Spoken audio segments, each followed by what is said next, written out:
Good morning, good afternoon, good night, wherever you may be in the world. Welcome in, welcome back. My name is Brooke, aka Brooksman, and I hope you're doing okay. Happy New Year, guys, and also thank you so much for 5K. That's crazy. I bought a cake. She looked a little rough, but it's okay. I bought a cake. So incredibly grateful because we hit 5K before the new year. Like, I literally hit it on the last day of 2024.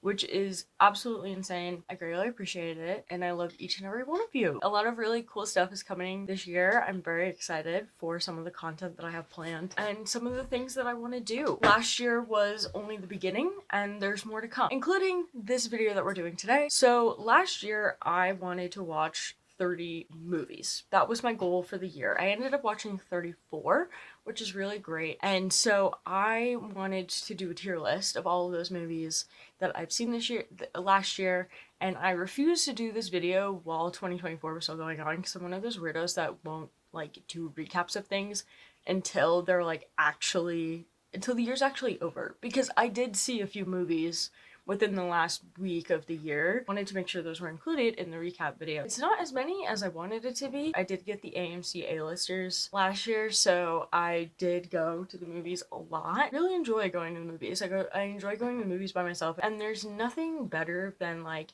during the school week, because my weekend is Tuesday, Wednesdays, and going to like a 12 o'clock matinee on a Tuesday is like one of the most rewarding experiences ever, because it's just me and maybe two other people in the theater, and it's such a vibe. Like, I'm so here for it. I hope to watch 100 movies this year. That's one of my biggest goals. I feel like I can do it. I'm really looking forward to a lot of the films that are coming out this year. I'm gonna explain the tiers and what they mean, and then we're gonna just get right into the situation. The last category is I wish to have this purge from my brain. I feel like that's self-explanatory. Lowest tier, wouldn't want to experience it again. The thing is like, I wouldn't say I ever like hate a film. I strongly dislike it. I know what it takes to make movies. And so like, if I don't like a movie, it's probably because it wasn't meant for me. I know there are people that love movies that I dislike. I know that there are people that dislike the movies that I love, and that's totally okay. Media is subjective, and that's the beauty of art. So I want to kind of just like preface that, because I know how much work and time and stress and money it is to make a movie, and it's not an easy feat. So the fact that it was even done in the first place is a win. So I don't want to say that I hated it, because I didn't hate it, but I wish to have removed from my memory, because to me it just wasn't for me. The next tier is unfortunate good use of cinema skills. This means like movies that weren't necessarily good plot-wise or acting-wise or what have you, but the other parts of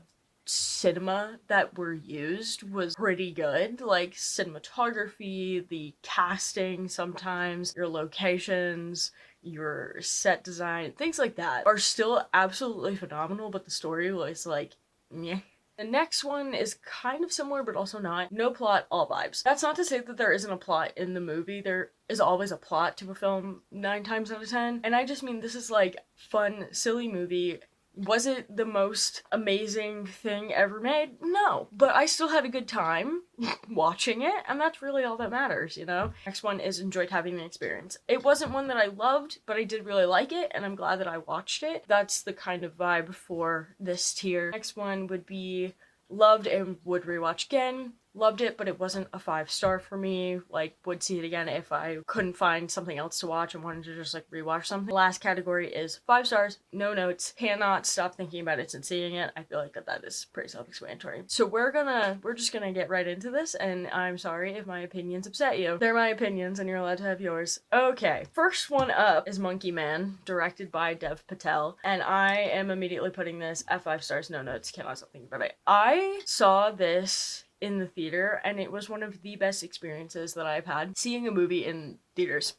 I absolutely loved it. I thought the entire story was really good. When it was being marketed, it was being marketed as a action film, because that's what it is. It's an action film, it's drama, but there's so much more to it than it just being an action film. It talks a lot about like social issues and like class and religious issues and the like battle between different types of religion, and like how people can use religion to manipulate other groups of people that are vulnerable. Like, that type of in this film, it was absolutely amazing. I adore Dev Patel. I don't think there's a single thing he's been in that hasn't been good. I just think he's one of those actors that he needs to be in more stuff. I want him as Mr. Darcy in the Pride and Prejudice remake, but that's not happening. But I think he would eat it up, okay? Or put him in Wuthering Heights. Whichever one, like, I would take it. I need him in a classic remake. It was one of those movies that you needed to watch in a theater. It was just, like, amazing and so worth it. And I didn't expect to love it as much as I did, because I'm not a huge action film person. It's not my go-to, but I really like this one. The fight choreo in it was so well done. The gore part of it didn't really feel gory. It just felt really realistic. You put Dev Patel in an all-black suit and cover him in blood, and I'm sad. Okay? Like, it's that simple. He is a beautiful, beautiful man. I have yet to rewatch it, but I don't think I've stopped thinking about this movie since seeing it. It was one of those films that, like, I immediately wanted to turn back around and just go and see it again, which is something that I don't really experience often with films. The fact that he wrote, directed, and starred in this movie, Dev Patel deserves every award ever. And also, I will hand over my love, support, and heart and soul to him because he deserves it. Next is Will and Harper, which was a documentary about Will Ferrell and his friend Harper, who go on a road trip through the United States after Harper has come out as a trans woman. This goes in 5 stars, no notes, cannot stop thinking about it. Since seeing it, I cried so much watching this documentary. It is such a beautiful display of friendship and resilience and trans joy and just love and appreciation for the trans community. And I feel like the people who need to watch it would never watch it because it does touch upon transphobia in this country, given all of the like transphobic rhetoric that's been spread recently, as in addition to like all of the anti-trans bills that are being passed. And it does touch upon those things, but it's mostly about Harper coming over these parts of herself that she didn't think she could. She says that like road trips are one of her favorite things to do, and she loves this country and she loves road tripping through the country, and she's done it all throughout her life. When she came out as trans, she realized that she may love this country and road tripping and all of that, but it may not love her back. And Will going with her was a way to kind of protect her in a little bit, so that she had another person with her. It's Will Ferrell. Like, he's such a recognizable individual. He has such an important place in society that even if someone were to try something, they wouldn't. And so there were a few times where Harper did things on her own. If she felt like she needed the support, she would text Will and be like, hey, you can come in, like, whatever. Part of it that really stuck out to me that I really, really loved was they go to a dirt track race in a small town. Harper's talking to this man who is there with his son, I believe, and she talks about how she recently came out as trans and whatever, and she hasn't gone to a race in a long time at a dirt track or anything like that, even though she loves it. And the guy asks, are you happy? And she says yes. And he goes, well, then really that's all that matters, because if you love racing, then you should come no matter what, no matter who you are. As someone who grew up as a racing fan and NASCAR and motorsports my whole life, I don't know, it just made me feel all warm and fuzzy inside as someone who can kind of relate to that, as being like a femme presenting queer person. It's very nice to hear that. I really did love this documentary. I think everyone should watch it. It's such a beautiful love letter of their friendship and the relationship that they have with each other. Next one is 13 going on 30. I'm going to put this in loved and would rewatch again. I have never seen this movie. This was my first time watching it, and I absolutely fell in love with it. I'm sorry, but why wasn't Mark Ruffalo not in more 90s rom-coms when they were being made? Because he was amazing in this. Film is so good. It's so beautiful. It's such a beautiful representation of like love and happiness and friendship and continuing to be in touch with your inner child as well. Like, it had such an important message that I think like we need to keep reminding ourselves in this day and age, because like there's not enough of it. I had such a fun time watching the movie, and it was just like one of those movies that I needed to watch because I'd never seen it before, and everyone was like, you've never seen, like, yeah, I know, I'm like one of the worst film majors ever. I haven't seen most of the films that people talk about all the time. So, but I really enjoyed it. I really love it. I would rewatch it. I probably will rewatch it this year. It's just a fun little rom-com to put on. Next one is The Proposal, starring Ryan Reynolds. I'm gonna say I wish to have this purged from my brain.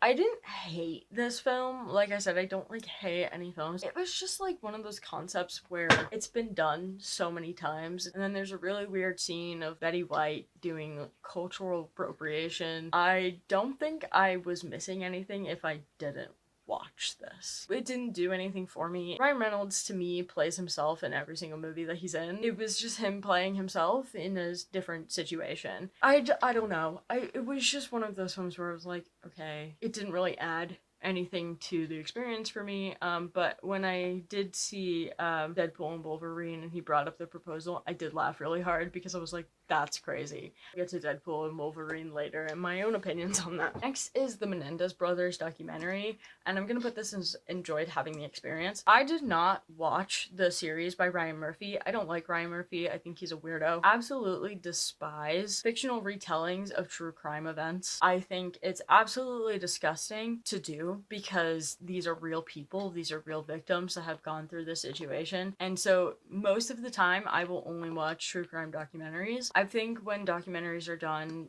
correctly, they can be very informative and very helpful. There's a way to go about true crime correctly when you're doing retellings about it and just talking about it in general. There's a way to make it ethical, and it's just a conversation that's been happening more frequently within the past few years. But I really do think that Ryan Murphy did the wrong thing and made it very sexualized and absolutely gross. We're real people that were murdered, and these were real people who were abused, and like it's just one of those things where it's like you shouldn't be making it this like drama piece, because that's not what it is. It's someone's trauma. I did watch the documentary though. I did know very little about the Menendez brothers before I watched it, as someone who has been listening to true crime podcasts and watching true crime documentaries probably earlier than I should have. I really liked this documentary. I liked how it laid out the case. I liked how it laid out all of the facts and the situation of their trial and what that was like. I'm not going to give my opinions on what I believe for the two of them, just because I don't think that that's like useful right now or appropriate. I think that the way that Netflix does documentaries most of the time for true crime cases, it's done in a very ethical way, especially because in this documentary there was a lot of voice recordings from talking to the brothers in prison, and so I believe they had a big say in what was told and what was presented. And like, documentary making is one of those things that you can very easily change the way a story is told just based off of an edit. So the way I thought it was presented was very good. This case is very heavy, so if you do watch it, please just like be aware of how much horrible shit goes on. I was absolutely appalled throughout all of this, but I did enjoy this documentary, and I'm glad that I watched it just because it informed me on a lot of things that I wasn't really sure about, and I will never watch the show by Ryan Murphy. Next we have The Holdovers. I'm putting this in loved and would rewatch again. I did not watch this last year when it came out. I just never got around to it, and then I watched it this past Christmas season. I needed to wait to watch it when I did watch it, because if I watched it like in the middle of the summer, I don't think it would have hit as hard. Like, it's still an amazing film, but I think like watching it during Christmas time is like the perfect time to watch it, given that's when it's taking place. I did really love this movie. I thought it was absolutely fantastic. Paul Giamatti is a powerhouse of an actor, and I love him. Just like the entire cast, the story, shots, the dialogue, just everything about this film is absolutely fantastic, and it deserved to win all of the Oscars that it did because it was just absolutely phenomenal. It was so reminiscent to me of the Dead Poets Society, but in a different font. I truly did love this movie. I thought it was great. I didn't cry or anything, which like a lot of people say that they do. It's sad, but I didn't cry, and I just thought it was very good. Funny when it was funny. The comedy in this was absolutely hilarious, and I absolutely love it. Kind of annoyed that I didn't watch it when it first came out, because I wanted to go see it in the theater. I just never got a chance to do so. Next one is a rewatch, and that was Barbie, and of course this is going in 5 stars no notes. I rewatched this over the summer because I was having a really bad depressive episode, and I just wanted to feel happy. So I put Barbie on and had it playing, and I was just kind of like on my phone throughout it. I love this movie. I saw it. I did Barbenheimer when it came out that weekend. Absolutely love Barbie. Greta's one of my favorite directors and probably always will be. Film is just a vibe, and it was just what I needed to kind of like make myself feel a little bit better. I just wanted to relive the joy of Barbie summer from 2023. My rating never changed for this. Next is She's All That. I'm going to say enjoyed having the experience. I'm glad I watched this, but it's the classic, oh my god, the nerdy girl takes off her glasses and she's pretty. That's crazy. And then the jock falls in love with her. That's insane. And then it's like the whole bet thing. But it's like a classic rom-com from the 90s and early 2000s. Like, it's just one of those stories that, like, it's a classic. I enjoyed having the experience. Probably wouldn't rewatch it, but it was a fun movie to just put on. And then when I realized that it was Freddy from Scooby-Doo, my brain kind of exploded. Because I was like, who is that? And it turns out when actors are blonde, I can't recognize them when they're not blonde. Blondes freak me out, apparently. Next up is Bottoms. This is going 5 stars, no notes, cannot stop thinking about it. Since seeing it, I saw this movie 3 times last year. It became one of my Letterboxd 4 pretty much immediately after watching it. I think this is perfect queer cinema. It is one of the funniest movies I have seen in a very long time. The cast is fantastic, and I love Ruby Cruz with every bone in my body, and we share a birthday. She is my wife. That's my wife, actually, by the way. Thought this movie was so funny, and every single time that I rewatched it this year, I still laughed at all of the jokes. Genuinely think it is ridiculous towards the end. It's actually insane, and Lesbian Fight Club is everything that you need and more. That's really all I have to say. I watched this by myself and then again 2 separate times with 2 different people. It was just such a vibe and such an experience for me. Absolutely no notes there. Watch this movie if you haven't seen it because it's absolutely fantastic. That's all I have to say. Next is Mr. Harrigan's Phone. I'm gonna say unfortunate use of good cinema skills. For whatever reason, Jaden Wesley is like in these movies, Stephen King horror adaptations for whatever reason. He's like collecting them like fucking Infinity Stones. Like, I'm so confused. Like, I get it, but also I'm like, bro. I read the short story in 2023, and I like the short story, and Donald Sutherland is in this, and I believe this was one of the last movies that he did before he passed away, and he is absolutely phenomenal in this. He plays such a fun character that I think just fits his vibe so much, and I really liked how he portrayed Mr. Harrigan. It was very true to the short story because the short story didn't really have much else going on in it other than what, like, it's a short story. It was kind of perfect for a 90-minute film. I felt kind of indifferent about it, and like, it's not one of my favorite Stephen King short stories, so when I heard they were making it into a movie, I was kind of confused because to me, all of the short stories in that set of the short stories, which was If It Bleeds, could be made into movies. And so when Mr. Harrigan's Phone was made, I thought it was very interesting because to me it wasn't the best one out of all of those. However, very excited for The Life of Chuck. I think that one is going to be so good because that short story made me cry. But I really like this one, and I think it really says a lot about like growing up and changing and like experiencing grief at a young age and what that means and how you cope with it as a teenager especially, and how difficult that can be. The themes around that are really good and very well told. It wasn't one of the best ones that I've seen in terms of Stephen King adaptations. Jaden really is just like, I keep saying Jaden Wesley. Jaden Martell, my god, what is wrong with me? Like, collecting the Stephen King characters like Infinity Stones. I'm like, okay, bud, you do you, I guess. This is Miller's Girl. I'm putting this in I wish I had this purged from my brain. Oh my god, I did not like this movie. The age gap in it is weird to me. It's a girl who falls in love with her teacher, and they have like a weird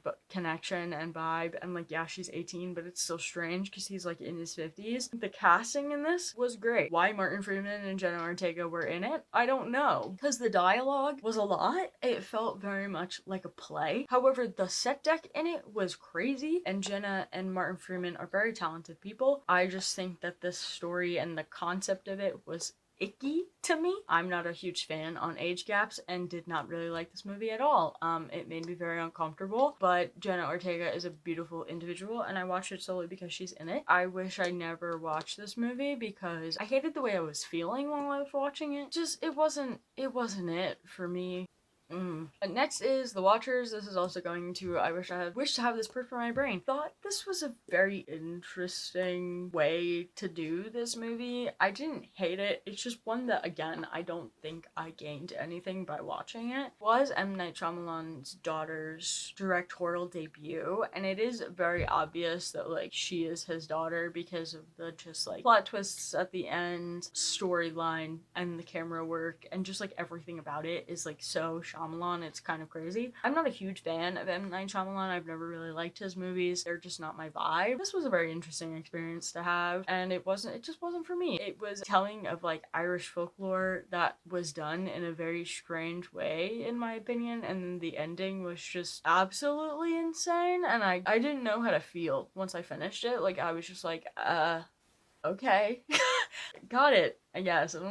However, moving on to the next to a horror film I did really like. Long Legs is going in 5 stars, no notes. I thought Long Legs was one of the better horror films that I have seen in a very long time. Not because it was like extremely scary, but because it was so well shot, it was so well done. The cinematography in it really blew me away. It felt very much like Silence of the Lambs and The Shining together. I thought Nicolas Cage did an amazing job in this movie. It was so eerie, and just watching it was such an amazing experience because of the use of cinema skills in this film was absolutely phenomenal. The lighting was fantastic, camera work was amazing, the acting was fantastic, the storyline was very interesting and very intriguing. The whole thing was just like so eerie, and I really did enjoy it. The way it all ties together, I was literally like,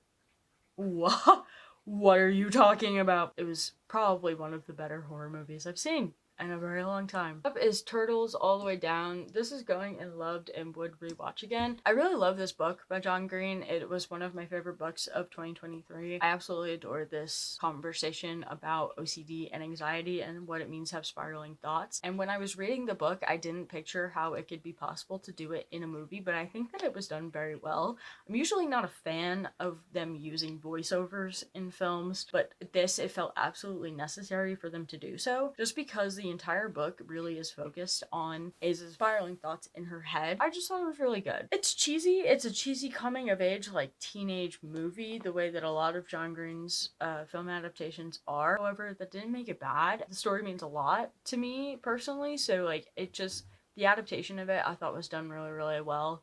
I loved all of the actors in this. I thought they all did really great in portraying these characters and the way that they showed the development of everything. One of those things where it's like, yeah, this is kind of what I expected from this adaptation. And I actually did go to my alma mater and listened to John Green talk about this movie before it even came out, and got a few sneak peeks and scenes, and was able to listen to him and the director talk about the film before it even was released. And so to hear his side of the story and her side of the story and what it meant to direct something like this and bring it from page to screen, it was really cool to hear what they had to say in terms of all of that, because John did not expect it to be adapted. He was like, it's one of those books that like you can't do, and she said, no, you can, and then they did it. Next up is The Phantom Menace.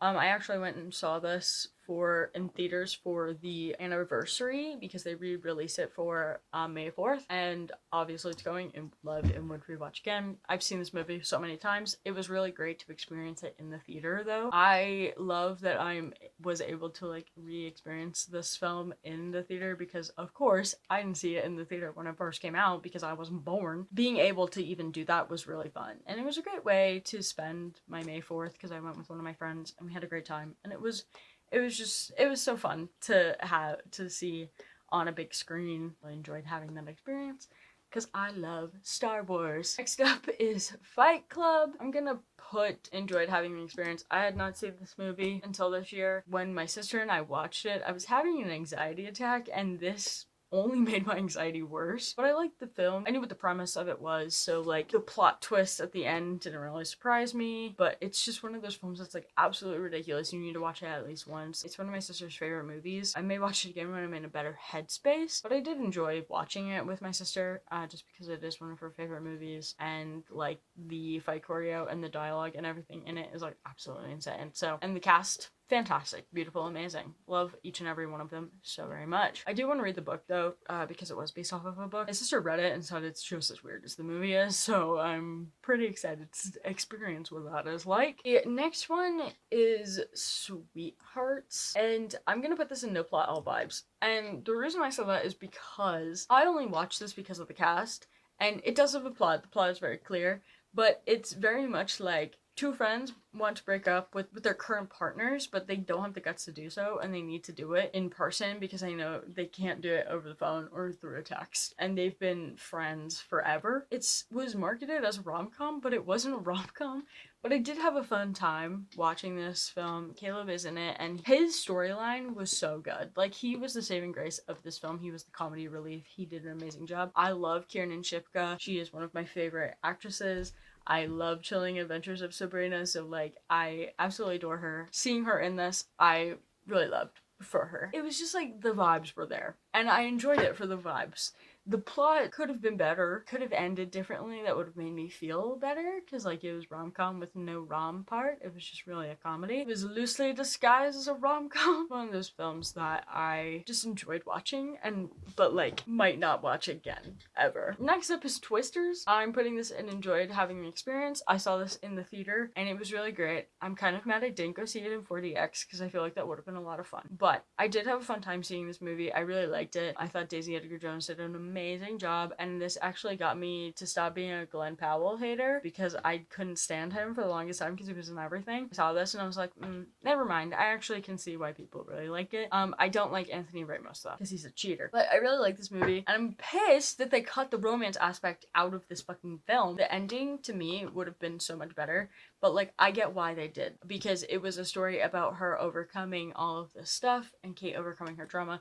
Again, another movie that Kiernan Shipka was in that I didn't know she was in. Girl was booked and busy this year because like she had so many movies that come out. I was like, she's in this? I was like, oh no, she's in this, and I didn't know. That's not a good sign ever. This was also my worst nightmare come to life. I'm someone who like absolutely hates tornadoes. They're one of my biggest fears. I hate experiencing them. When there's a tornado watch, I'm basically having an anxiety attack. But I did really like the like personable story in it. But it did just continue to perpetuate why I hate tornadoes so much and why I'm deathly afraid of them. 2 days after that, I went and saw A Quiet Place Day 1, and I'm also playing this and enjoyed having the experience. I think Lupita is like one of the most talented actresses of her time right now, because she's absolutely phenomenal. She did an amazing job in this, and I thought Joseph Quinn was absolutely a cutie in this film. I really liked that he was in this movie. I thought that their whole entire dynamic was really great. I really loved their chemistry and their story in this, and just like the absolute friendship that they have. I like all of the Quiet Place films. Wasn't a huge fan of the second one, but the first one I really enjoyed. And to see this happening in a city like New York and like what that would be like, it's like one of the loudest cities in the world, and then you have these creatures that kill you based off of sound. Dude, crazy. Absolutely insane. I thought it was such a fun concept and fun take on the world, and I do expect another Quiet Place movie. John Krasinski, give it to me, please. Okay? I want another one. Usually I hate like being like getting into franchises and stuff and making everything into a franchise, but I need one more. Following Joseph Quinn like years later, because I firmly believe that these creatures are going to adapt and be able to swim. That's my theory, and I think that it would be a very interesting film. Anyway, also this made me realize that if I kept my cat while in the apocalypse like this, I would die pretty much immediately. Next is Woman of the Hour, and I'm also putting this and enjoyed having the experience. This is actually a fictitious retelling of a true crime story. It was directed by Anna Kendrick, and she also starred in it, and I truly do think that this is what I mean by like fictitious retellings of true crime events can be done correctly and consciously. I thought it was very well done. It was very tense. I was very tense watching this film. My nerves were high. I was scared. I was worried. And then at first I didn't realize it was a retelling because it doesn't say anything at the beginning. It says after at the end. And I was like, wait, I know this case. I know this case because he is a murderer that goes on the dating game in the 70s. And so like, I was like so unnerved because I was like, wait a minute, I do know what this is.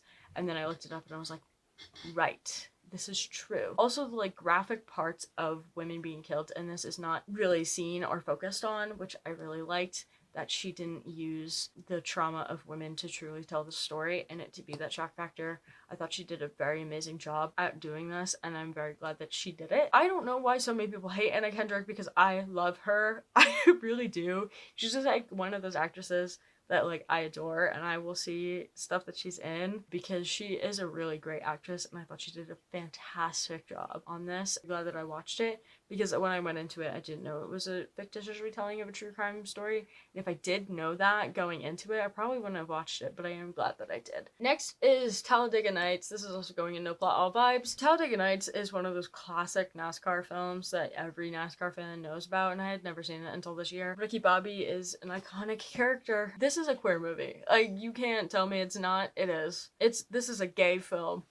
Gay fucking movie, and if you say that to any NASCAR fan, they would kill you on the spot, okay? I love queer cinema. This movie is absolutely ridiculous, but it is so much fun to watch, and me and my sister watched it together, and I laughed out loud when Dale Jr. popped up. Next is No Hard Feelings. I'm putting this in enjoyed the having an experience. I thought Jennifer Lawrence did a fantastic job in this film. I, again, hate age gaps. It's just not something that I vibe with. I don't care what it is. I don't care that they were both adults. He was in his 20s, she was in her 30s, whatever. But I thought Jennifer Lawrence did such an amazing job in this film, and I was laughing so fucking hard. And there were so many people that popped up in this movie that I was like, this cast is crazy. Like, this cast was insane. It was such a good time, and I had such a great time with it. And I love Jennifer Lawrence, and I need her to be in more stuff because I miss her. Next is Poor Things. This is going in 5 stars. No notes, cannot stop thinking about it. I saw this at the beginning of the year, and I truly believe that this is Emma Stone's best performance, and I was like, she's gonna win an Oscar for it, and then she did. Also, William Dafoe is another one that like just had like movie after movie coming out. He was busy, man, but I thought he did a great job. The whole cast was fantastic. The set design and the costume design and the hair and makeup in this movie was insane, and I'm so glad they got the award for it because they deserved it. They really did. They deserved every credit, every award, every praise for this film was so well deserved. I absolutely loved it. It was so good. Need to watch it again because it was such a good experience to have. I really did enjoy this film.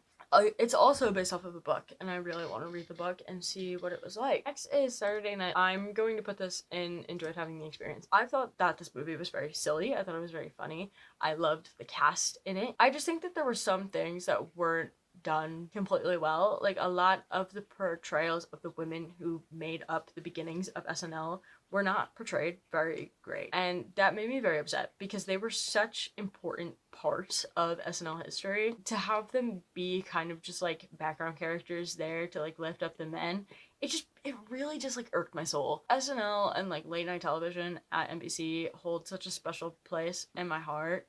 And so, like, I wanted to watch this, and I really enjoyed watching it. I had a great time watching it. It was a good movie to, like, watch and everything, and, like, I thought the entire portrayal of it was very fun. To me, I was like, why are we doing this the way that we are right now? That's all I have to say. Next is Self-Reliance. I'm also going to put this in unfortunate use of good cinema skills because this film was weird. It was very strange. Cast was also very interesting. The whole premise of this film is, like, he is on game show where he will be killed if he is left alone at any point. So he has to stay alive. I think it's for like, it's like some unreasonable length of time. And so if he lives, he gets a crazy amount of money, and he does it because he is bored out of his mind with his life. And it's just, it was a strange film. It was kind of funny, but also to me, like, also not really. Like, I just think that the entire cast in this was, like, absolute, like, they're amazing actors. And them being in this, to me, just, like, didn't make sense. Also, Andy Samberg is in this playing himself, and I couldn't get over it. And I was just like, Andy, I haven't seen you in anything in such a long time, and here you are. In a movie, playing yourself, and I was here for it. I really did love it. It was great. It was one of those weird movies that I saw, like, the premise for, and I was like, okay, whatever. I will watch it because of the cast. It was Jake Johnson's directorial debut, I'm pretty sure. He wrote and directed this film as well as starring in it, and I love Jake Johnson. I think he's a hilarious individual. It just wasn't the vibe for me. They're all, like, amazing actors. It just, like, to me, the plot just wasn't it. To have all these really talented people in this and then it be what it was just a weird choice, in my opinion. Next is The Idea of You, and that's also going in this category. This is basically One Direction fanfiction turned movie, adding to the after category. But the cinematography and the acting in this film was so good. And for what reason? Anne Hathaway is so incredibly talented, and I love her. Nicholas Gilzettine is also a really amazing actor. The story, though, I didn't vibe with. Again, I don't like age gaps. It also just felt very One Direction fanfiction, turned book, turned movie. And, like, the author has talked about why she doesn't really like people saying that. And, like, I get it. It's, like, talking about, like, how women have to deal with age gaps differently than men do, and they get scrutinized for them, but when men do it, it's, like, totally fine and normal. I understand what she was trying to say. I just, like, I thought the acting was absolutely fantastic.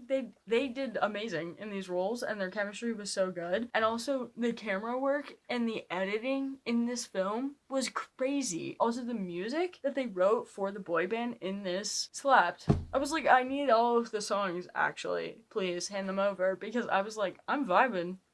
I was vibing to the music. I was building Legos and watching this movie and having a great time. I shouldn't be having the experience that I'm having right now, but I would never watch it ever again. Next up is Wicked, and this is 5 stars. No notes. Cannot stop thinking about it. I love this movie. It was the first time I've ever seen Wicked. I used to be a tech theater kid. I don't know if you could tell by my entire demeanor and personality. I had never seen Wicked before. I also got the books for Christmas, so I'm very excited to read them. The entirety of this film is phenomenal. The acting is great. The fact that Cynthia Erivo did her own stunts while singing is insane to me. Both her and Ariana Grande are so talented musically, completely blown away by the entirety of this film. Jonathan Bailey.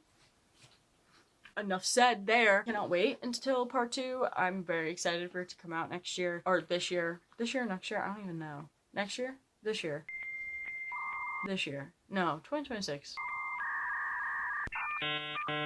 I don't know, actually, off the top of my head. Anyway, but I feel like we had been seeing the marketing for the Wicked film for the past 12 years. Like, it's been in the works for a very long time. And I'm kind of glad that they waited as long as they did, because it was amazing. It was such a great experience, and I had such a great time seeing this film. It was so good. Next is Beetlejuice, and this is also going in no plot, all vibes. This movie did not need to be made. But that being said, I still had a really great time watching this film. I went and saw it the week of Halloween. It was me and one older woman in the theater. It was absolutely ridiculous and insane. The amount of Tim Burton memorabilia and stuff that went into it was absolutely crazy. I love Tim Burton's, like, style of filmmaking. I think it's so unique. Love Beetlejuice. It's one of my favorite movies. Didn't need to be made, but I'm so glad that it was, and I do want a third one, so it's Beetlejuice, and then that's it. You let the franchise die. You might as well just do a third one for the vibes for the plot. Also, Jenna Ortega and Winona Ryder, amazing.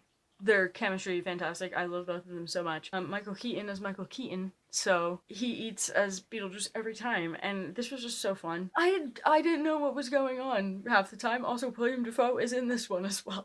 I was like, Shani, what are you doing here? Why are you here? Why are you everywhere? I keep seeing you everywhere I go. Everywhere I go, I see his face. But literally everywhere I go, I see his face. Movies I saw that had William Dafoe in it this year was a number larger than it usually ever is, or ever has been, I would say. Sonic 3 is also going in there. My sister wanted to go see this film, so I took her to go see it. I have not seen either of the other Sonic movies, but I did understand enough from her ramblings about Sonic and Sonic IP and characters and stuff that going into it, I understood what was going on. To have Keanu Reeves voice Shadow was such a move. Also, I love that these are the movies that Jim Carrey came out of retirement for, because he just wanted to have fun. And I love that for him. I really do. It was very weird though. Don't know if I will see the next one. I probably won't, but we'll see what happens. Literally looked at my sister like multiple times throughout the film because I was like, what on earth is going on? The dance scene with the lasers, I don't know what I watched. Like, did I sit there and watch the whole thing? Yeah. And then after I came home, when we were on our way home, my car died, so that was fun. Next up is We Live in Time. This is going in loved and would rewatch again. I sobbed uncontrollably at this movie. This is what it looked like after the fact I saw this film. I thought Florence Pugh and Andrew Garfield did an amazing job. The emotional turmoil it put me through was ridiculous, but I thought it was very good. I thought that their chemistry in this film was fantastic. It was like one of those things that like I have not seen in a while when it came to like chemistry of two actors. It just felt so real and so raw. But the story to me, I don't know. It's one of those things that like we see all the time time, and it's just like a tragic story about two people. It also was shaped a little bit differently. I don't know, I thought it was really good. I really loved it, and I love both of them so much. Okay, I live, laugh, love,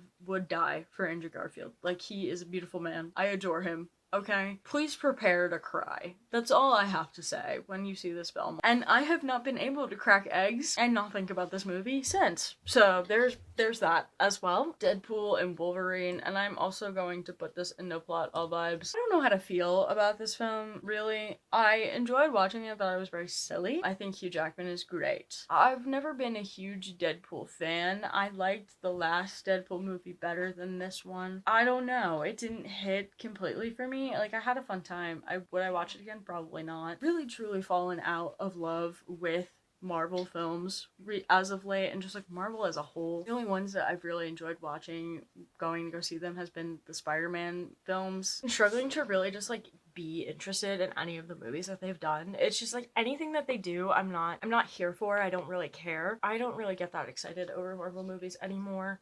I used to, but I can't do it. I don't know what it is. It doesn't have the same oomph that it used to. Maybe it's because I'm older. I have no desire to really go see any of the newer Marvel films other than like Spider-Man, but even then that's Sony, so it's not really the same thing. Next up is Red One. This also goes in no plot, all vibes. I had so much fun watching this movie. This put Christmas movies at a different level than like it ever has. If Santa's not basically like a super spy, I don't want it. It was so much fun. Was the acting that good? No.